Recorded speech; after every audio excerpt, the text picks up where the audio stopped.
ఇప్పటి నుంచే మన మంచి భవిష్యత్తును దృష్టిలో పెట్టుకొని నిరంతరం కృషి చేస్తే తప్ప మన అందరాన్ని అందుకోలేదు.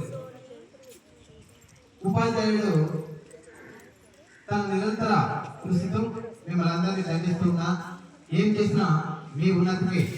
ఇప్పుడు నర్సరీ టీచర్ ఉంటే 10th క్లాస్ స్టూడెంట్ ఉంటాడు, నర్సరీ మేడమే కదా అని తోసుకొని తొప్పుకుండా పోవద్దు.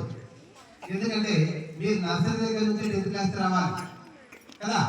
కాబట్టి మనం ఉన్నంత వరకు నర్సరీ టీచర్ నుంచి హైయర్ సెక్షన్ టీచర్ అందరూ కూడా గౌరవించాలి. ఒక్కనే మన క్లాస్ వచ్చే వాళ్ళే కాదు, మీరు ఫస్ట్ లోయర్ సెక్షన్ నుంచి ఇక్కడికి వస్తారు. కాబట్టి ప్రతి టీచర్ను కూడా మనం గౌరవించాలి. అలా గౌరవించినప్పుడే అదే ఉపాధ్యాయ దినోత్సవం. ఎందుకంటే ఎటువంటి ప్రతిఫలాన్ని ఆశించకుండా మీరంతా కూడా మంచి భవిష్యత్తు ఉండాలని ఆకాంక్షించే ఏకైక వ్యక్తి ఒక ఉపాధ్యాయుడు మాత్రమే.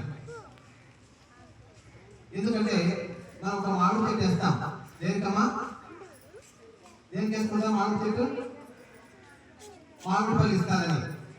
ఒక మంచి పాడాలను పెంచుకుంటాం, దేనికని? దేనికి?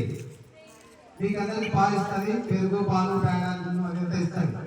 అయితే మీ తల్లిదండ్రులు మిమ్మల్ని అన్నారు దేనికి?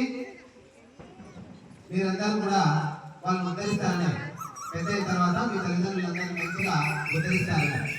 అయితే ఉపాధ్యాయుడు ఎటువంటి స్వలాభం లేకుండా మీ నుంచి ఏం రాదు, మీరు మంచి ఉన్నత స్థితిలో ఉంటారు. నా స్టూడెంట్ కూడా దాదాపు ఒక నెలకు 4 లక్షలు తీసుకునే వాళ్ళు ఉన్నారు.